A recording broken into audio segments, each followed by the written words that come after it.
रात रमेश को नींद नहीं आ रही थी। वो बार बार करवट बदल रहा था।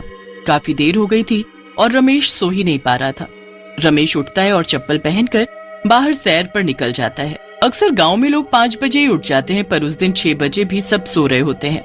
रमेश को ये बात अजीब तो बहुत लगती है और वो इधर उधर देख भी रहा होता है कि शायद उसे कोई दिख जाए, पर उसे कोई भी दिखाई नहीं देता।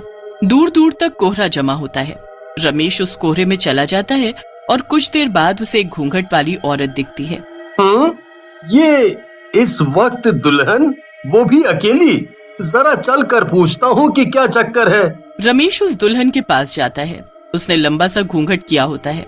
रमेश उसके हाथों की तरफ देखता है।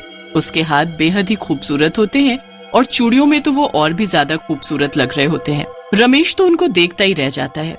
उसके बाद वो उससे धीरे से पूछता है, कौन हो आप और यहाँ ऐसे अकेले? मेरा नाम माया है। मैं इस गांव की नहीं हूँ, पास वाले गांव से हूँ। यहाँ मेरी मौसी रहती है, तो बस मैं तो उससे मिलने आई थी। पर इतनी सुबह? सुबह नहीं, अभी तो रात के 2:30 बजे हैं। क्या? पर मैंने तो घड़ी में टाइम देखा था। लगता है घड़ी रुक गई थी।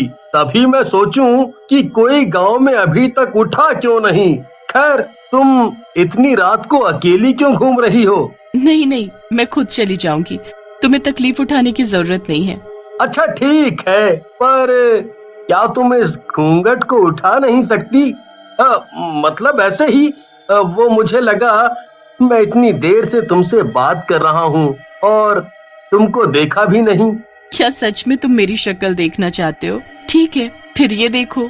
माया इतना कहते ही अपना घूंघट ऊपर कर देती है और रमेश उसकी शक्ल देखकर दूर पीछे जाकर गिरता है। उसके सामने कोई खूबसूरत औरत नहीं बल्कि एक भयानक शक्ल वाली चुड़ैल खड़ी होती है। रमेश की तो डर के मारे आवाज ही नहीं निकल रही होती। वो इतना घबरा जाता है कि अपनी जगह से उठ भी नहीं पाता। क्या हुआ? तुम तो मेरी शक्ल देखना चाहते थे ना, तो फिर अब डर क्यों रहे हो? मेरे पास आओ, आओ मेरे पास, फिर तुम्हें मुझसे बिल्कुल डर नहीं लगेगा। नहीं नहीं, मुझे जाने दो, मुझे जाने दो। जो एक बार मेरी शक्ल देख लेता है फिर हमेशा के लिए मेरा हो जाता है। अब तुम कहीं नहीं जा सकते, अब तुम मेरे हो, सिर्फ मेरे। चुड़ैल अपने हाथों से इशारा करते हुए उसे पास बुलाती रहती है।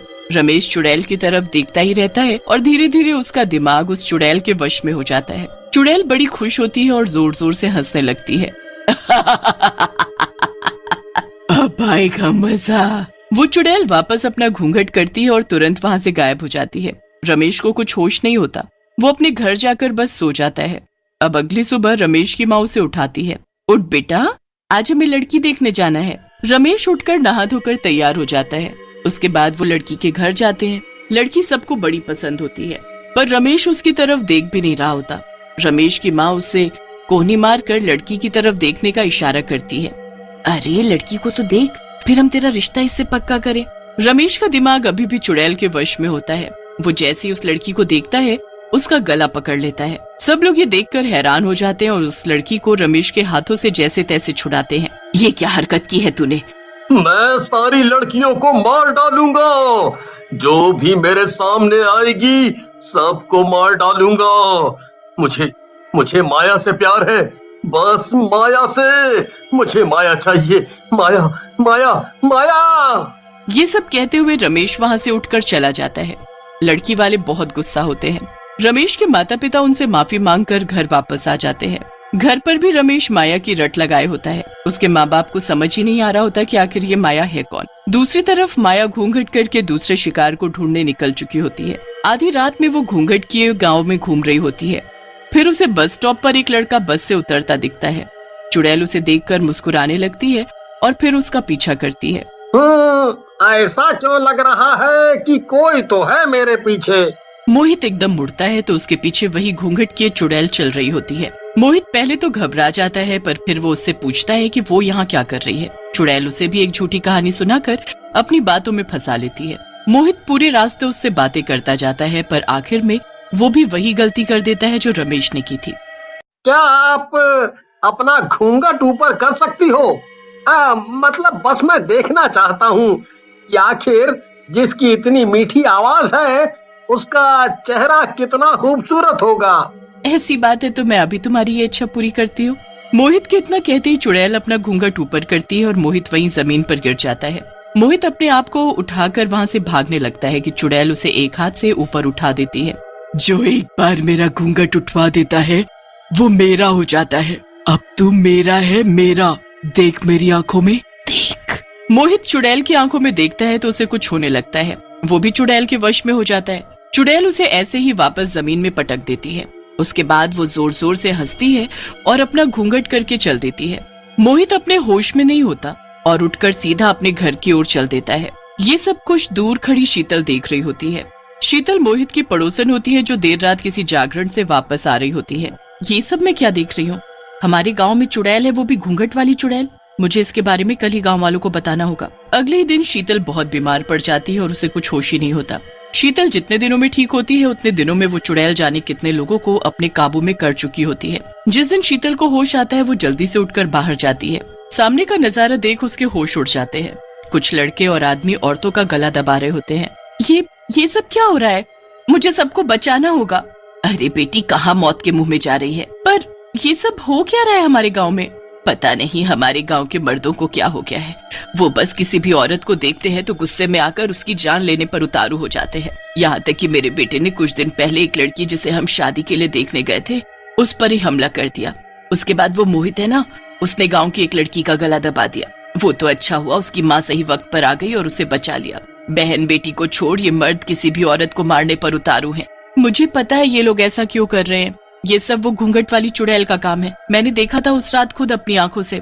उसने मेरे सामने घूंघट ऊपर किया और उसकी चुड़ैल शक्ल मैं अभी तक नहीं भूल पाई। उसने मेरे सामने मोहित को वश में किया।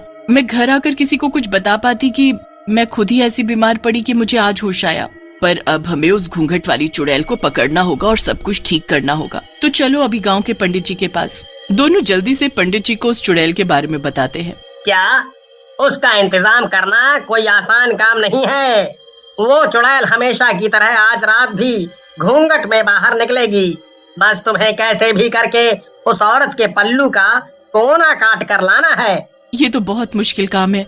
वो चुड़ैल बस गांव के आदमियों के पास ही आती है तो मैं कैसे कर पाऊंगी ये सब? तभी तो कहा था कि मुश्किल काम है। पर अगर गांव को उस घूंघट वाली चुड़ैल से बचाना है तो ये तो करना ही पड़ेगा। शीतल और रमेश की माँ घर आ जाती हैं। शाम तक इसी के बारे में सोच सोच कर उनका सर दर्द हो जाता है, पर उन्हें कुछ समझ नहीं आता कि आखिर वो किसको भेजे। कोई भी चुड़ैल का नाम सुनकर जाने को तैयार ही नहीं होता। फिर शीतल के दिमाग में एक आइडिया आता है। वो रमेश के कपड़े पहनकर और अपने सर पर पगड़ी बांधकर और नकली मूछें लगाकर लड़का बन जाती है और निकल जाती है। आधी रात को उस घूंघट वाली चुड़ैल की तलाश में। डर तो उसे बहुत लग रहा होता है, पर वो हिम्मत करके चलती जाती है। काफी देर बाद उसे वो घूंघट वाली चुड़ैल मिल जाती है।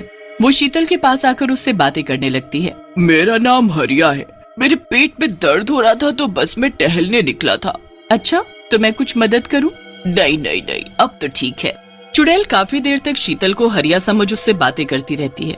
शीतल की नजर चुड़ैल के पल्लू पर होती है जिसे उसको काटना होता है, पर उसे समझ ही नहीं आ रहा होता कि वो ये काम कैसे करे।